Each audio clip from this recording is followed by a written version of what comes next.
Morgen. This is the CPU squad, and I'm just checking in with you guys. Obviously, the work week is not as flexible as the weekend. I went a little crazy last weekend, all day. I think I started on Friday, and then it was all day Saturday, all day Sunday. Insanity. You know, I'm allowed to do that on the weekend, but during the week it's a little bit different. I see someone just joined us. Say hello. I can see you. Say hello to my little friend. Anyway, I wanted to check in with you guys real quick, let you know where we're at. A couple of things coming down the pipe. I made an additional feature ad. I will need to add that to the actual project outline. Just bear with me 1 second. I think it's advantageous if I added the board. Add the board to the screen so you can see what I'm talking about. Just 1 second. Left screen. That's way too large. That is what she said. Okay, scroll down. How does it look like this? One moment, folks. I'm going to get this. All right, there we go. So, this is the update. Well, the update will come as soon as I get the box or the window to fit inside of the display. Now I can switch it, and now you can see. Look at that. So what's been going on the Trello board? A lot of activity. Thanks once again to Nick. Nick has really been awesome. He's updated some of the videos here on the left hand side. And I'm getting into this Trello workflow. This is my first time using Trello. I see there's this activity section here, which is really awesome because I'm able to sort of see what's happening across the board, figuratively and literally. And I'm going to dive into that in a second. I also see something new, which I am not sure how to approach. I see that there is some sort of organizational features in this Trello board in terms of color coding and some sort of symbology. So I'm just now, as I'm speaking, noticing, I think I saw a reference to this before, but you see this is like purple, green, orange. So this is kind of looks to me like it's Gmail. Gmail has the labels that you can set. And just one moment, let me bring out the chat just in case I can see. Pop out the chat so I can see you guys. Back to the board. Okay, so there's some kind of color coding, which I guess if I click on this tab, yeah, so it's a label. Now I'm not sure what the meaning of purple is, but I see it's been checked off here. And I guess we can create our own labels that mean different things. So let's see if I create a new label and I say database. And I can make it gray. Create. Oh, so we can actually label it. I mean, not just the color, but we can actually have it can say database. So if I'm focused on database related tasks, I can look out for things that have that label. All right, that's pretty cool. Well, that's pretty cool because we're going to be doing database stuff pretty soon. In fact, today, if at least minimum, I'm going to be doing research to see what direction I want to go in terms of database. You know, there's different sorts of databases, and Windows versus Linux, and there's so many different options. So I got to figure out some kind of direction. Database, that's just sort of the fundamental, right? We need a database. That's a way for us to store our data. So rather than a flat file, we want to use a database structure. So the thing is, which particular database technology or option we want to use. So I got to figure that out. So at a minimum, research today. I'm thinking I'm going to do a lot more than research. I'm going to actually maybe do some testing, with something that I choose. Like I say, hey, let's try this, and then I'll play around with it. So I'll do some research. I guess to put it into context, I guess I will research interfacing Python. So Python and databases. So how to connect Python to a database or something of that sort is on the agenda for today. Beyond that, what I was talking about here, so I see there's the labels, and then there's also these little icons. I don't know what these mean, though. This is like check mark, check mark, check mark, thumbs up. Does that mean it's something that's done? Like, what is this about? I don't know. I see there's a green. Is that what a green label does? So let's say validator fix. So in theory, that's done, right? So let's go to, there's a watch tab, too. I need to spend some time today and familiarize myself with this. There's more options here. There's a due date, and there's a lot of things here, so I need to take some time and get familiar. This looks like a really cool tool. So if I add a label and I say green, is that where those icons come from? It is not. So I don't quite know what that is. There's labels, members, due date attachment, GitHub, move, copy, watch, archive. So I don't quite know what is causing that. Add to card members. So I can add people here. So I don't know. I don't know what that is. Do not know. Moving on. So as far as activity, a lot's been going on. I see yesterday from 10 in the morning. Let me see which way this is going. So this is going forward into time. So in the morning, the afternoon, and then ending 13 minutes ago. Yesterday evening at 5:19. So I see Nick joined my code challenge. He added Olivia Zoe. So I did notice I saw this Olivia Zoe individual who I've not seen before. So I guess Nick invited that individual who looks like they did some work here. Let me make sure you guys can see this. I know some of you are on mobile devices, so let's zoom it up since we're specifically looking at the activity section. Let's make that larger. Hopefully you can see this now. All right, menu. Let's see. So you're seeing where activity begins. Scroll that up. There we go. Okay, so starting from the bottom. Started from the bottom, now we're here. Okay, I'm not Drake. Anyway, added Olivia, added Shahal Hamid to the convert to dictionary. Nick on build fix engine feature by feature Python. Watching the video now, we'll get back to you soon. So I think I had posted a video which was explaining what was needed. Did I post it in the code challenge itself? Let's see.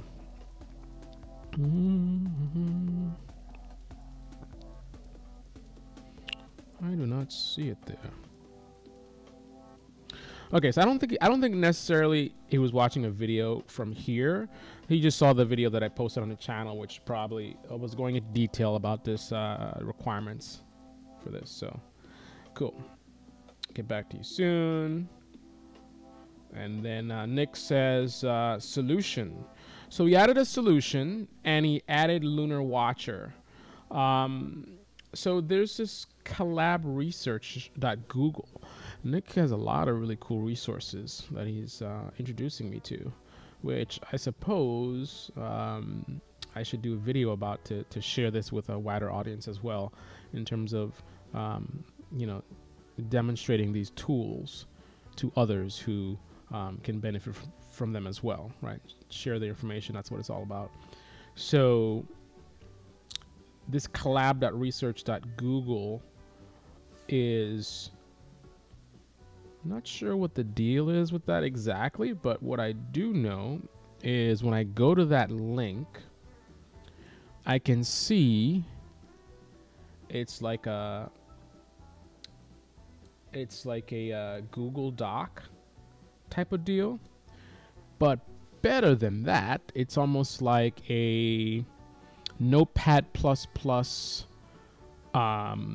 and Google Doc had a baby, because you know it's a web-based sort of text editor, but it's code aware, it would seem. Run cell has not been executed. Run cell.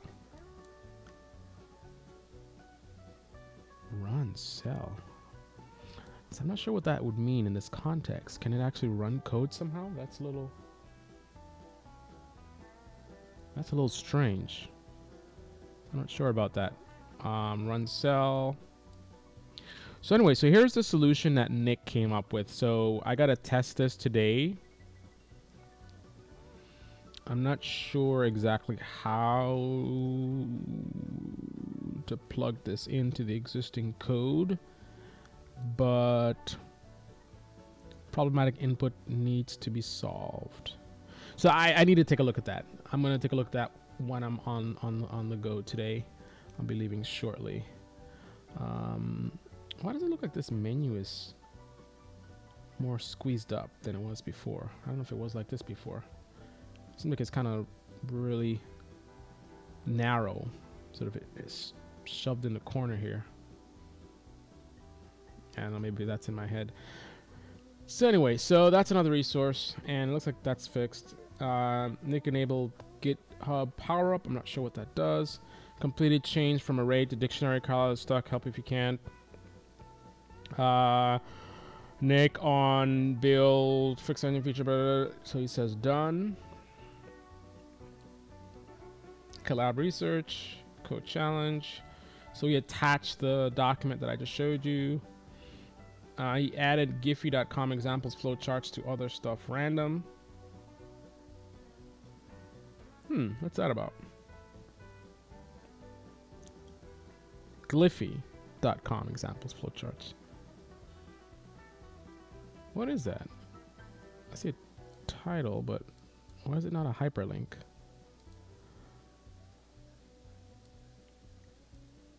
This card has been archived. Whatever that means.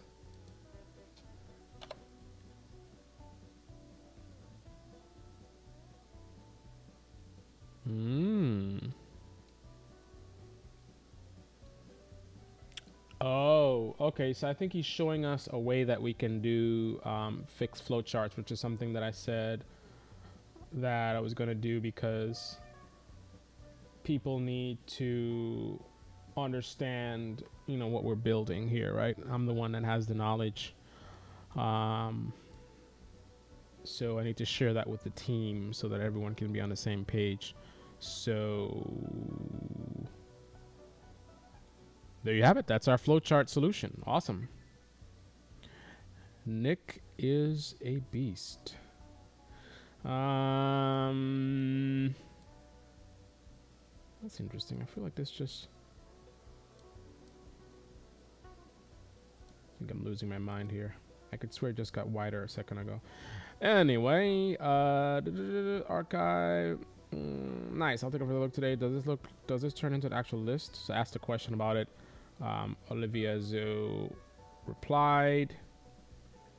And then I just mentioned that I have some things to take care of them. Then I'm gonna take a look at this later on today. So that's where we're at. So so I gotta test the dictionary solution. So taking the 35 equals D, comma 30, 55 equals whatever, and converting it into a dictionary. And then once we do that, I will need to go the full path like I did before with the list and do the recall feature and also the modify feature. So we take 35 equals D, put it into a dictionary, and then change it from D to an F, for example, right? Or just simply display it. You know, what is the last message type value? D, right? So that's as far as we want to take that for now. Then move on to the database. So I want to figure out exactly, just look at some database options and things like that. And today database is my primary focus. In fact, I think I'm gonna devote today and tomorrow to focus on the database. Obviously, database is gonna be a fundamental part of the application that we're building. When the fixed messages come in, I mean, a fixed message on them, if you're thinking just about the fixed engine itself, then you still need a database. Yeah, because you need somewhere to store. No, you don't. You don't. I was rethinking that. You don't need a database for the fixed engine, because the fix engine by default stores its data in a flat file called a log or a fix log, right? So that's all you need for storage, right? You generate the fix message, you send it to another fix server, it processes it and responds back. The only thing that's technically missing is generally a fix engine would not just communicate with another fix engine. A fix engine is a tool utilized by a fix compliant trading or trading. I don't know if that's the correct word, because fix is for financial information. It's not technically all trading per se, because like in the post-trade business, which I was most recently in, we're not trading, we're just reporting on trading activity. So I'm not sure what's the correct word to use, but it's for exchanging financial information, right? The fix engine itself is a tool that's used by call it a financial application, right? A fix engine is a tool utilized by financial applications that are fix compliant. So there's going to be some kind of front end that a user will use, even if it's a black box where it's run automatically, with algorithms and things like that. Still, there's got to be a front end financial application that is generating the fixed messages in the first place. And since I haven't gotten into that level of things, I don't know if that's accurate necessarily. Where does the fix message originate? Does the fix compliant application create it, or does the fix engine itself do it? Right. So when I click symbol and I type IBM in my front end, right, and I enter other details, and then I click send. Now, obviously, that would have to start in a database, right? The application needs to store that somewhere. It's not going to automatically just send out like any kind of fixed messages. So when you're entering your order details, it's going to be storing it in a database initially. Then when you click the send button, that would trigger logic within the front end application to now take that database record and send it somewhere where it can be converted to a fixed message. So give me a second. I think I actually was involved in this part of the logic myself, because like I said, one of the last projects I was working on was I did a lot of Fix development. I wasn't doing the development work, of course, but I had a developer working for me. And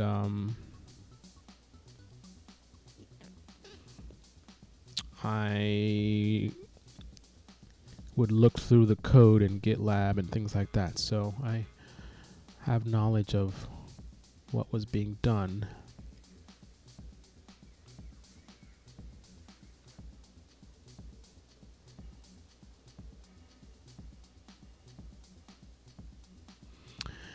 If I'm not mistaken,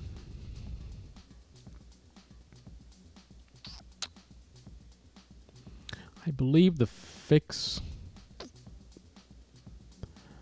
engine,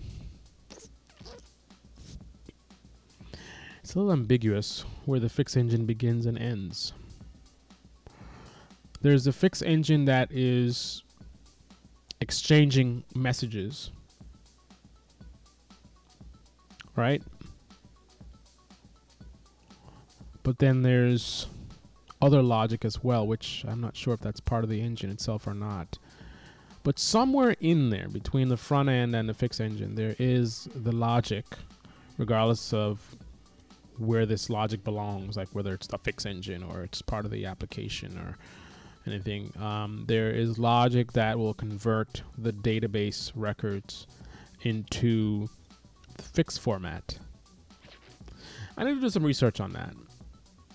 But I think it's trivial, though. It doesn't really matter necessarily where it's done.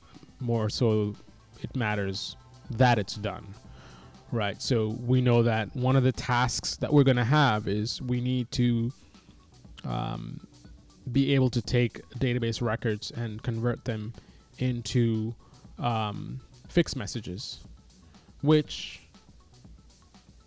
we're kind of touching on that when you think about it, because we did the convert the tag equals value, comma, tag equals value, convert that into dictionary.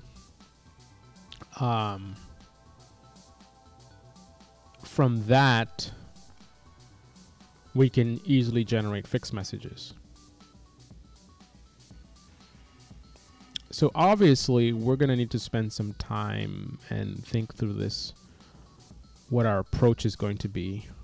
There's a lot of questions we need to answer. Right? How exactly are we going to go from front end to the database to finally a Fix message that we can send over? I think some of the answers to those questions are within the quick fix libraries. So probably need to spend some time looking through those again. I did a video about that before, so I'm going to refer to that as well. But I think we're getting pretty close to the point where we need to start getting serious. At first, it was kind of a very educational mode where I'm just like picking out some of the basic features that a Fix engine would have, and then let's build something that kind of does that. You know, input alphanumeric text. Convert from this format to dictionary format. So these are just sort of fundamentals. Getting our feet wet really was the idea. But once we are done with this, which we're really close to, once I finish this dictionary stuff, and then I create the core logic that's gonna use all of those features as separate files or modules. Once I integrate them all as one, then the next phase is going to begin something that is more official. So the proper way to do this would be, we need to spend some time in architecture in terms of design, so we need to discuss what the Fix engine is designed to do, how it works, how it should work. Basically go through the overview of the entire product that we're trying to assemble. Once we have a clear understanding of that, then we need to think about strategy in terms of how we can what's the best approach to building this product. I think additionally what we should do is although the next phase is going to be more serious in terms of, like, for example, I didn't really do much design previously, right? I just thought, what are some things that a fixed engine does or would need to do? What are some features that a fixed engine would need? And I was like, okay, let's build this and let's build that, right? Now we're going to be actually, doing actual design and planning and stuff like that. Although we're taking that approach, I think I don't want to go too crazy. I'd rather build something that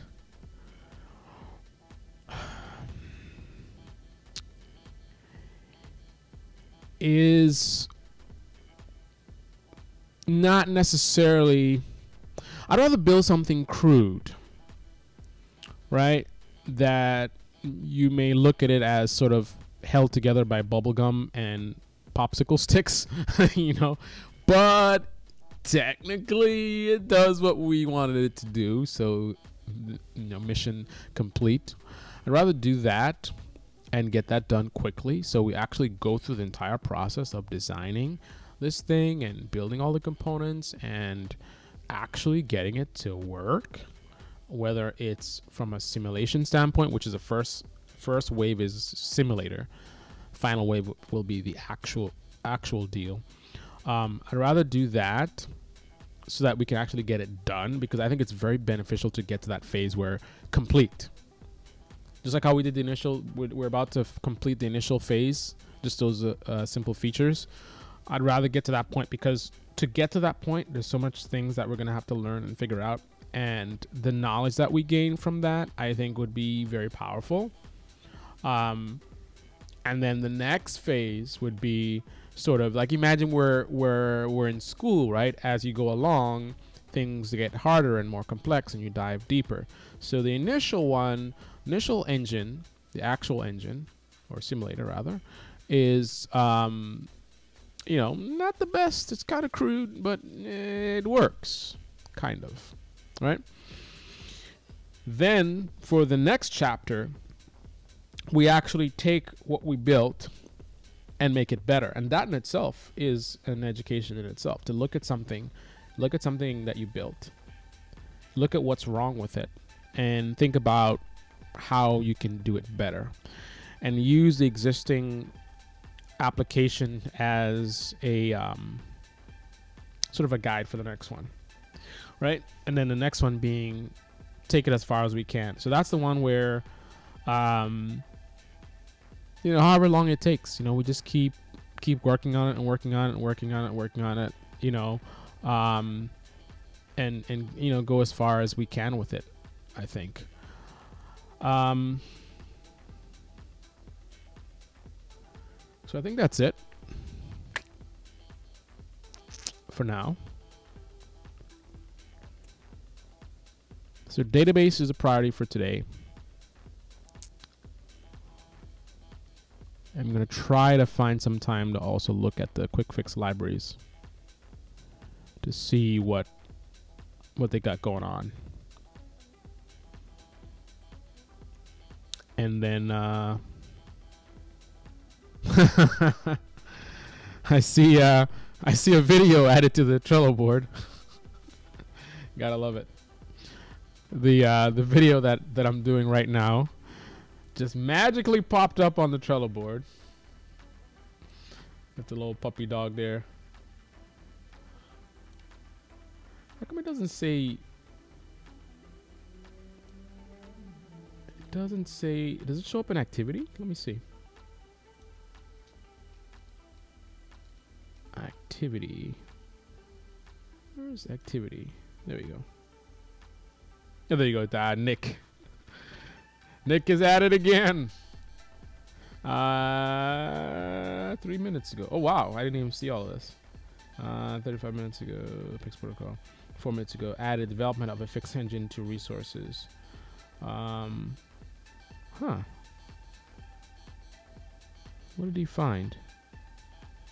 Stack Overflow. I'm new in Fix and have requirements to develop a small Fix engine to communicate through. As I know, there are plenty of Fix engine available, but here requirement is to develop it. Could. Let's see, what is this? Okay, click on the link. Hey Nick, how you doing? Development of a Fix engine. This is interesting. This is from 7 years ago. I'm new in Fix and have a requirement to develop a small Fix engine to communicate trading system. As I know, there are plenty of Fix engine available, but here requirement is to develop it. Could anyone provide me with reference on any open source or a good article to start? This is good. This is really good. I think I can read this on the go today. For C++, use Quick Fix. Java, use Quick Fix J. Why don't they mention Python? I noticed that before when I initially was looking at the Quick Fix libraries. I kept running into like C++ and Java. Python is there somewhere, but I don't know, for some reason the Python libraries were somehow not in the forefront. Maybe that's not a preferred language. I don't know. It's kind of bizarre.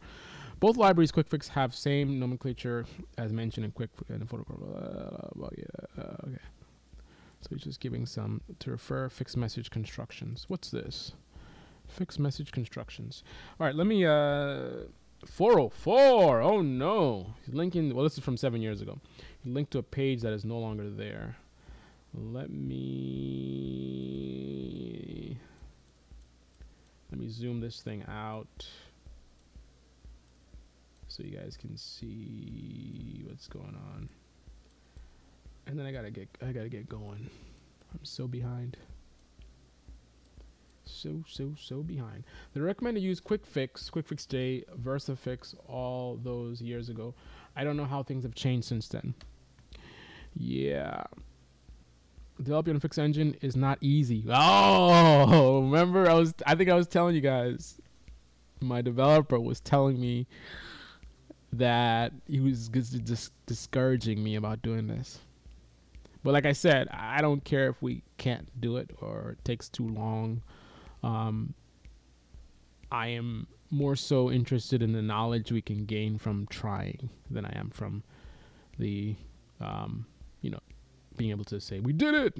You know what I mean?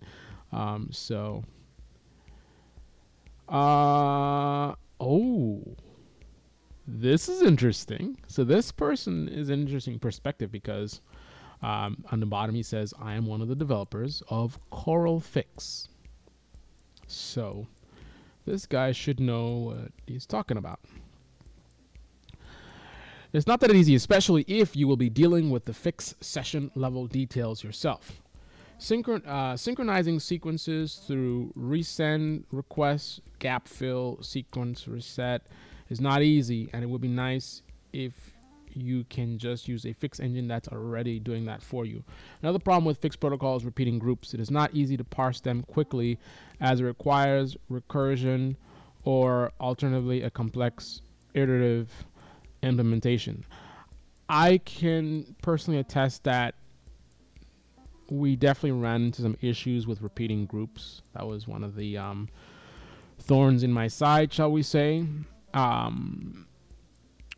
First you have to figure out the client's format, what they're sending you, being able to interpret what they're saying, and then you got to be able to figure out the logic of how to break it up. So a repeating group is like, I'm sending you, okay, I can send you 10 orders for IBM, 100 shares IBM, 500 shares IBM, 1,000 shares IBM, so on and so forth. Or I can send you a single message with 10 orders in that message. If they're all orders to buy IBM, then all I would need is to indicate the quantity of each order, right? So imagine that. So it's a way of kind of compressing, instead of sending a bunch of messages, sending them as one. But your code needs to be able to parse that message and figure out So from that one message, you need to parse it and figure out, okay, so based on this, you want 10 orders. The first one is on this, the second one is on that. Like, you need to be able to figure that stuff out. And then there's other issues as well, because I sent you one message with technically 10 orders in them. So you're going to obviously create 10 orders on your side and then respond back. And it's just, it can get a little messy. But the good news is we don't need to deal with any of that stuff. I would be perfectly happy if we develop a fix engine that does nothing more than, and that's the thing, I should start building what the requirements are going to be. Establish a connection where both fix engines are heart beating, right? I would say we should be able to handle the full heartbeat logic. So if one engine disconnects for some reason, the other engine should be able to recognize that and address it, which is not a big deal. Basically just formally shut down the session. So heartbeat, be able to send an order, have it be acknowledged, have it be filled, and perhaps we can do order cancels, and then maybe cancel replaces. But I think the way to do it is, let's just start with the basics. So basic order handling. You need to be able to bring up the session, keep the session up, right? You need to be able to send an order, acknowledge an order. So when you send an order, you acknowledge it. So there's a response, right? So I send an order to you, you respond with an acknowledgement saying I have your order. Then the intended behavior when you send an order is that I want it filled, right? I'm asking you for something, right? I want IBM. So we want to be able to also handle fills, partial fills and complete fills. You send me an order for 1,000 shares of Apple, I can send you 500 share fill and then a 500 share fill. So 2 500 share fills, which means a total of 1,000, which completes the order, right? So order sending, order acknowledgement, order filling, right? That's the basics, right? And then also shutting down the engine. So engine start, engine heartbeat, detection of connection issue, so session goes down, and then engine shutdown. Right, so we should be able to handle all that session level stuff. And as far as business side, just order, acknowledgement, and fill, right? And then from there we can keep adding additional functionality. If we build just that and you send a cancel request, then it's going to be, well, we need message validation. So we should be able to have like what we call a data dictionary. So the data dictionary would show all of the message types that we support. So initially we would just support heartbeats, order, execution, and acknowledgement. So if you send a cancel request, then it would just be rejected saying invalid message type. So if we wanted to say, okay, we have this thing working, basic order and fill, acknowledgement and fill, now we want to build the ability to cancel an order. Fine, so that's a project. Add cancel feature, right? Okay, we got that going. Now we want to do cancel replace, which means I want to modify an existing order. All right, so that's the feature. We want to add cancel replace. So we add support for cancel replace message type, right? So things like, oh, repeating groups is challenging and all this it's irrelevant. I think the complexity, and maybe this is what the developer was telling me, is from building an actual fully featured fix engine that could be used for actual trading, right? To do that is probably the problem, because there's a lot of message types that need to be handled in different scenarios and everything like that. So that's irrelevant, because we don't need to build a fully functional thing like that. It will be the equivalent of, I say I want to learn mechanics and I want to build a car, right? And you're like, oh wow, building a car is it's very complex. You have fuel injection, you have the computer to deal with, you have wheel alignment, you have your air fuel mixture ratio, computer control, all this kind of mumbo jumbo. But I don't need to do all of that to build a car and to learn, right? I can build a super simple, very basic car where it may not drive straight. Maybe there might be alignment issues. It doesn't have to be fuel injection. We can choose to go with a carbureted engine. So we can totally bypass the computer stuff, right? We don't need computers. A car doesn't need to have computers, right? We don't even need to have like an ignition, like a normal ignition system. Like maybe we'll design it to where you have to start it manually somehow. Right, there isn't like a key that you turn or something like that, or a button that you push. You have to somehow, maybe you crank it, or who knows what, right? We use whatever that a lawnmower uses, and then it's like a thing that you pull to start. You know, it doesn't matter. The bottom line is, at the end of the day, we build a car where you can actually start it up however you start it up. You can sit down in it. You can steer it. You know, it may not have any suspension or adequate suspension. Maybe a rough ride. It may sort of wobble around. It may not really go all that straight, but it's a car. It's a car that you can start, you can sit in it, you can drive it, you can steer it, you got brakes on it. And to do all that, you know, you had to learn a lot of things and figure out a lot of things. And that's kind of my approach. So I think the developer, you know, my developer and this guy online, they're saying the same thing. They're talking about a fully fledged functional, like we're going to actually use this for trading. Yeah, that's a tall order, you know, but we don't have to go that far, right? I mean, case by case basis, or rather we can, once we get this done, we can sit down and say to ourselves, you know, what do we want to do with it? Do you want to go further, or do you want to move on to building something else that we can learn about something else? And you know, that's up to us. Maybe we submit it to the community. We say, hey guys, you know, we built this thing. We're moving on to another project now, but perhaps, you know, if you guys want to continue working on it and take it further, or try to do one yourself, do it better, you know, use our code as, you know, reference. You know, whatever. Time will tell. We'll take an organic approach. We'll dive into this thing, go as far as we can, and at that point we'll decide, you know, what the next steps are. Nick, GitHub Universe is going live in 30 minutes. It's a Git conference. I don't have any shares of IBM to sell. You better find some IBM shares. That's what I'm asking for, buddy. When I say I want IBM shares, I want to get IBM shares. So don't give me excuses about you don't have any IBM shares. Come on, guy. Okay, Imagined. I just take orders and fulfill them. That sounds easy enough. Exactly, right? Let's start with the basics. Just like what we've been doing so far. Just really, you know, don't complicate things. You know, take a very simplistic approach. On that note, I think I've covered everything I wanted to cover in this video, and now I need to get rolling.